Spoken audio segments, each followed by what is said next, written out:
Amara Cole had always known that family dinners in her parents' house were never just about food.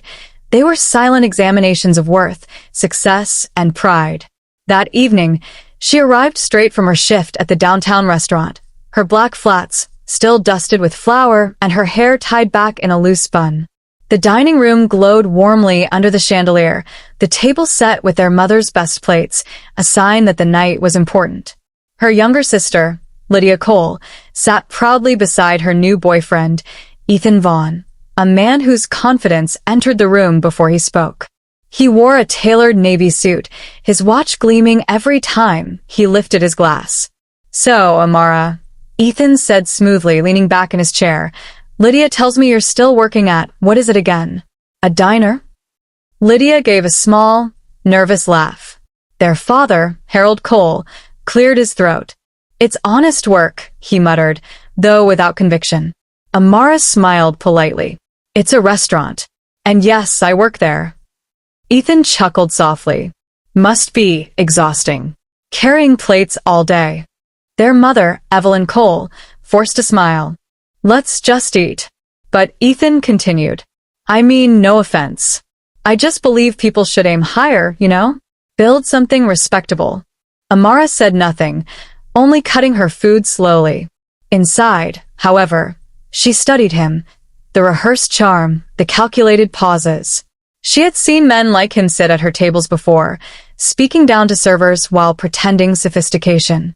She noticed Lydia watching Ethan with admiration, the kind that came from believing he was her escape from their modest upbringing.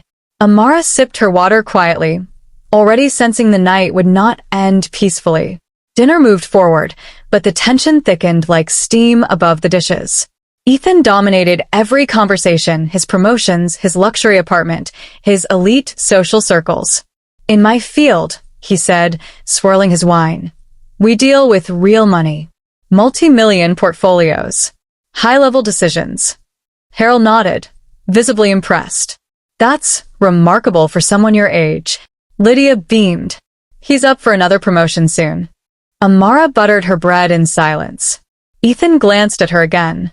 "What about you, Amara? Any plans to move beyond waitressing?" Lydia shifted uncomfortably. "Ethan," but he kept going. "I'm serious. You're smart, right? Why stay somewhere that doesn't reflect your potential?" Amara finally looked up. "Work reflects character, not status." He smirked. "That sounds like something people say when they've settled." Evelyn quickly interrupted. "Dessert, anyone?" No one answered. The air had changed. Amara could feel her own exhaustion rising, years of double shifts helping with bills, sacrificing opportunities so Lydia could attend a better school. Yet none of that lived in this room's memory. Ethan leaned closer, lowering his voice. "You know, family reputation matters. People judge who you surround yourself with." Harold nodded again. "He has a point. We must think about the family's honor." The words landed heavier than the insults.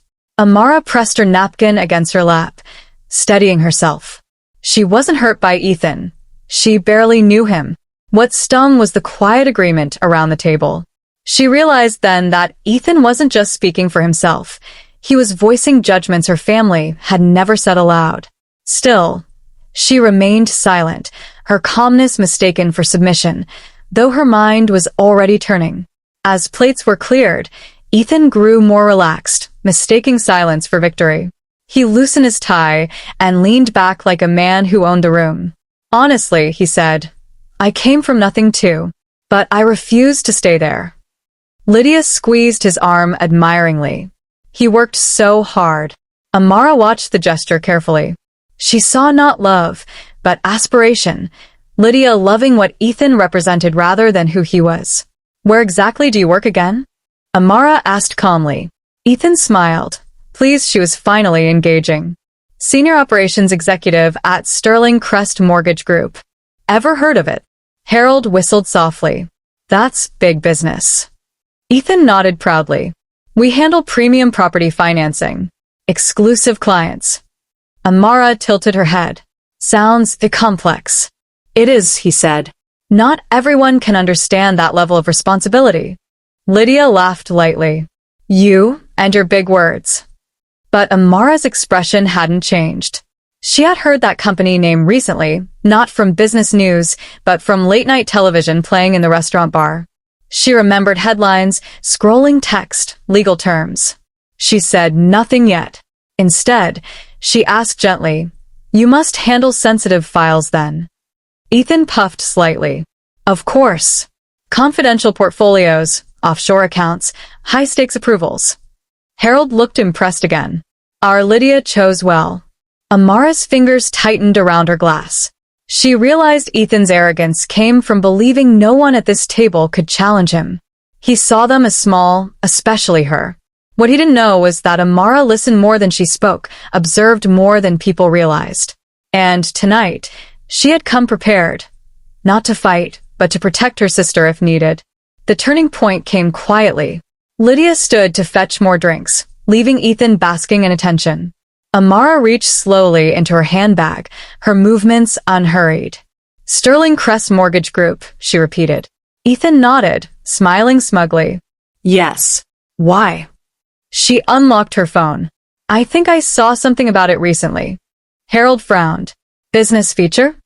Amara didn't answer immediately. She scrolled, then turned the screen outward. "This." Lydia returned just in time to see it, a news headline in bold. "Federal mortgage fraud investigation expands. Senior executives implicated." The subheading mentioned Sterling Crest by name. The room froze. Ethan's smile faltered. "That's industry noise," he said quickly. Amara scrolled further. "It lists departments under review. Operations oversight included." Lydia's voice trembled. "Ethan?" He stood abruptly. "You shouldn't believe everything you read." Amara's voice stayed calm. "Investigators seized digital files from private residences too." His jaw tightened. "You've been digging into my life?" "No," she replied softly. "The news did that." Harold leaned forward. "Son, is this true?" Ethan grabbed his jacket. "I don't have to sit here and be interrogated." Lydia reached for him. "Wait," but he pulled away. "This is ridiculous." He walked out, the door slamming behind him. For the first time, Lydia didn't follow. She stood frozen, staring at the phone still glowing in Amara's hand, her illusion cracking in real time. Silence swallowed the dining room after Ethan left. Evelyn sank slowly into her chair. "Oh my God," Harold rubbed his temples. We had no idea." Lydia's eyes were glossy. "Amara, how long did you know?" Amara locked her phone and placed it gently on the table. "Long enough to watch him speak down to everyone tonight." Lydia whispered, "Why didn't you say something sooner?" Amara looked at her sister, not with anger, but with tired love. "Because I needed you to see it yourself." Harold exhaled heavily. "All this time, we thought you were just quiet." Amara gave a faint, weary smile. "Quiet doesn't mean weak." Evelyn reached for her hand. "You've been carrying so much alone, haven't you?" That question nearly broke her composure. Years of night shifts, unpaid dreams, silent sacrifices pressed against her chest. "I did what I had to do," she said simply. Lydia stepped closer, voice shaking. "I thought you were jealous of me." Amara shook her head. "I was protecting you." Tears slid down Lydia's face as realization settled in. For the first time, she saw her sister not as stagnant, but as strong. Amara stood and walked toward the front door, needing air. Outside, the night was cool, the street quiet. She inhaled deeply, releasing years of unspoken weight. Behind her, the house remained lit, but something inside it had shifted forever. She whispered into the darkness, steady and certain. "I was never weak. They just mistook my silence for weakness." Amara stood on the front porch longer than she realized, the cool night air brushing gently against her skin, as if trying to soothe wounds no one had seen. Inside the house, voices murmured, low, shaken, uncertain. She heard the front door creak behind her before she turned. Lydia stepped out slowly, wrapping her cardigan tighter around herself. For a moment, neither sister spoke. Lydia's eyes were red, her makeup slightly smudged. "You embarrassed him," she said softly, though her voice lacked accusation. Amara leaned against the porch railing. No. The truth embarrassed him. Lydia swallowed. I really believed in him, Amara. I thought he was my way out. Amara studied her sister's face, the same face she had defended since childhood. Out of what? Lydia hesitated. Out of struggling. Out of watching you work yourself to exhaustion. I didn't want that life. Amara nodded slowly. I know. Lydia's voice cracked. But I never realized you were carrying so much, so I wouldn't have to. Amara looked out toward the dark street. That was never something you were supposed to feel guilty about. Lydia stepped closer. He made me think you judged me, that you resented me. Amara shook her head gently. I resented that you thought you needed saving. Tears filled Lydia's eyes again.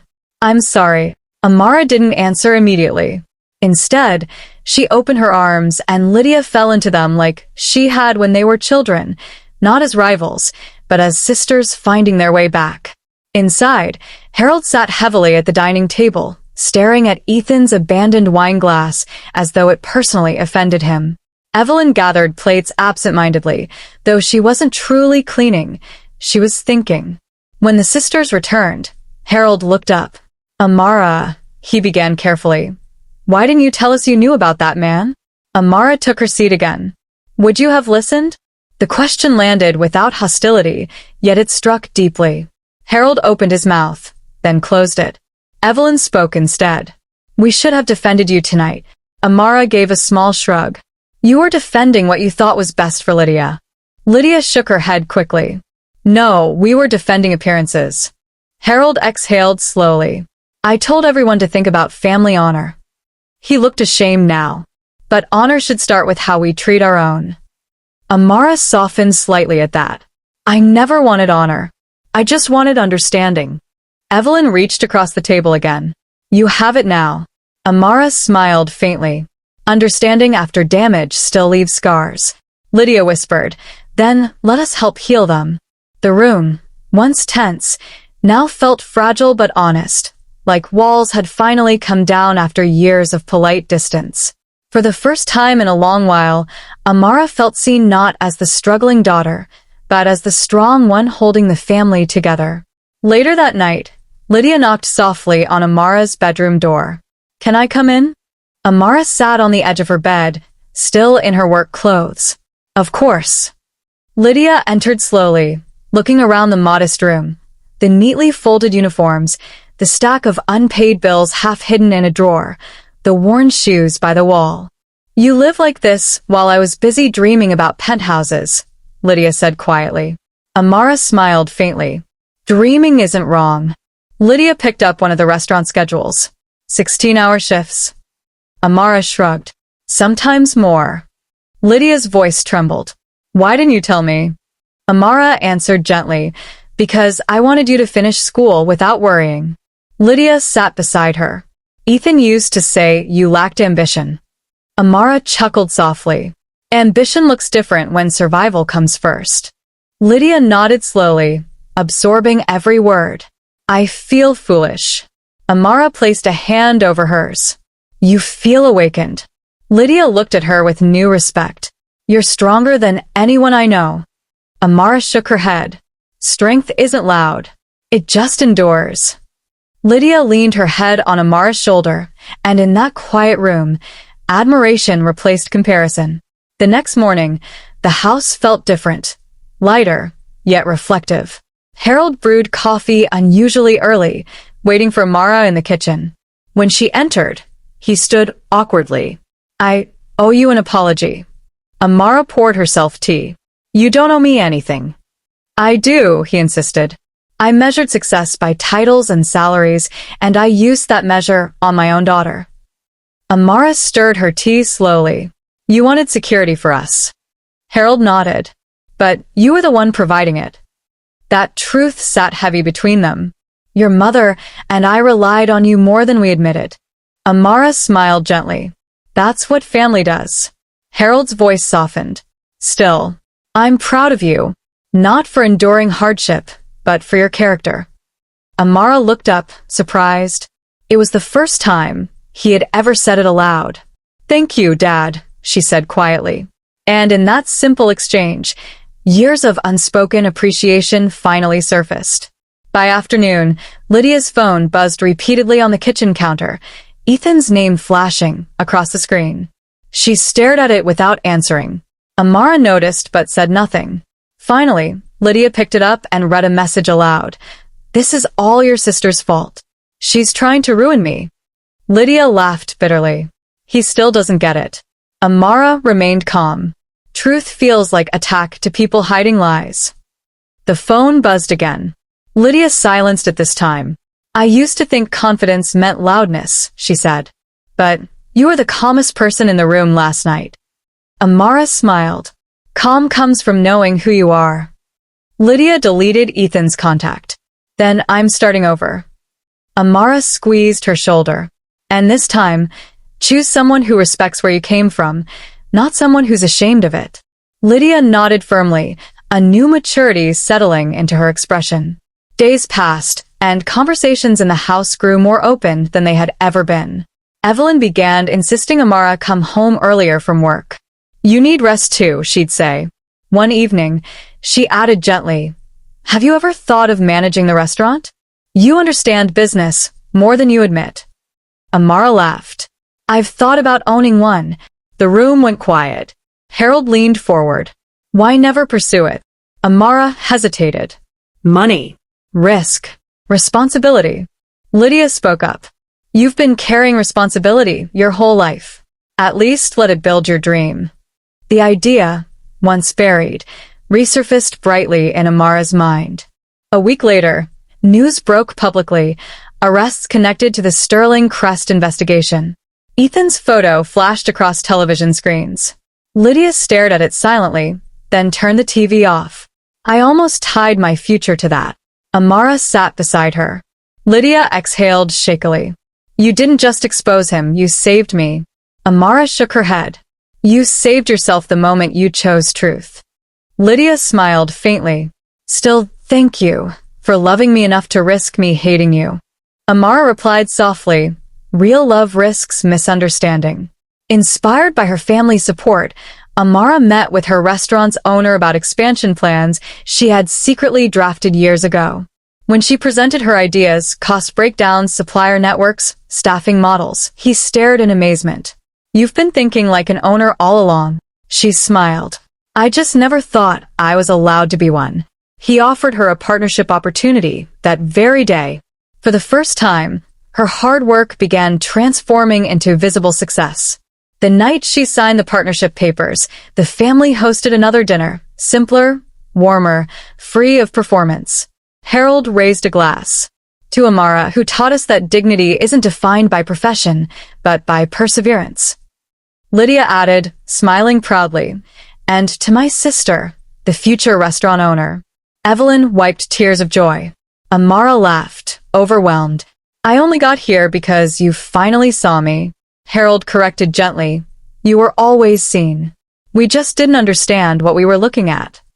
Later, Amara stepped outside once more, standing on the same porch where everything had shifted weeks earlier. But tonight felt different. The air carried promise instead of weight. Through the window, she saw her family laughing, not out of politeness, but genuine connection. Lydia caught her reflection and mouthed, "Thank you." Amara smiled softly. She looked up at the night sky, breathing deeply, grounded in her worth. The years of silence, sacrifice, and underestimation no longer defined her. They had forged her. With quiet certainty, she whispered into the cool darkness, "I was never weak. They just mistook my silence for weakness." And this time, the words didn't carry pain, only power, closure, and the beginning of the life she had finally claimed for herself. In the weeks that followed, life did not magically become easy for Amara, but it became purposeful in a way it had never been before. Each morning, she woke before sunrise, not for exhausting double shifts anymore, but to meet contractors, review design layouts, and negotiate supply deliveries for the restaurant's expansion. The small partnership she had signed quickly evolved into a full operational leadership role, her ideas breathing life into spaces that once felt ordinary. One afternoon, Lydia visited the site, stepping carefully over paint cans and stacked chairs. "You really built all this from your mind?" she asked, looking around in awe. Amara laughed softly. "From years of observing what works and what doesn't." Lydia touched the polished counter. "Ethan used to say success came from stepping on people." Amara shook her head while reviewing invoices. "Real success comes from lifting people." Just then, a young server approached nervously. "Ma'am, the supplier is asking about payment confirmation." Amara responded calmly, efficiently, confidently, a woman fully in command. Lydia watched quietly, pride glowing in her eyes. When the server left, she whispered, "You don't just belong here, you lead here." Amara smiled, though her tone remained grounded. Leadership is just responsibility with courage. And for the first time, Lydia saw her sister not as someone who endured life, but someone shaping it. The restaurant's reopening night arrived faster than expected, and the building glowed with elegant warmth, soft gold lighting, polished wood, and a quiet atmosphere of earned success. Harold and Evelyn entered arm in arm, visibly emotional. "This place feels important," Evelyn whispered. Lydia followed, dressed simply, no longer chasing appearances. When Amara stepped out from the office in a tailored but modest suit, her family fell silent for a moment, not out of distance, but awe. Harold cleared his throat. "My daughter, the owner." Amara smiled gently. "Partner," she corrected. Lydia hugged her tightly. "Owner in spirit."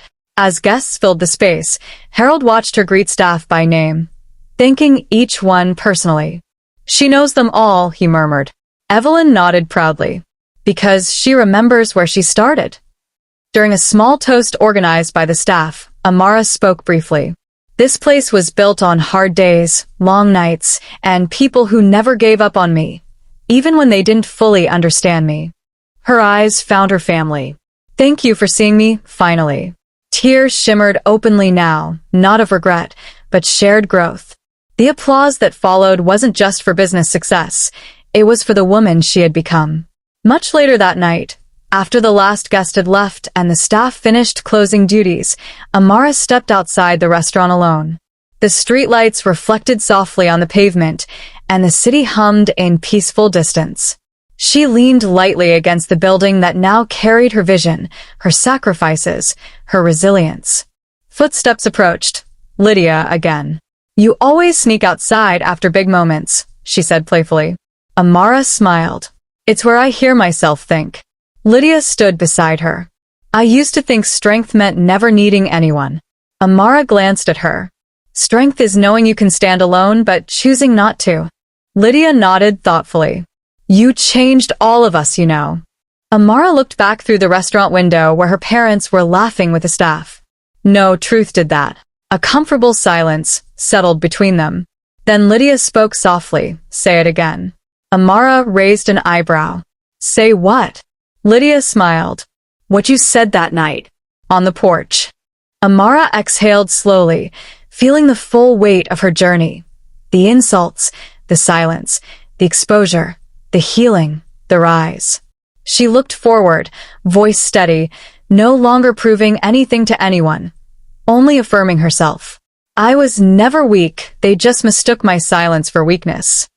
But this time, the words carried no pain at all, only pride, peace, and the quiet power of a woman who had finally stepped into the life she always deserved.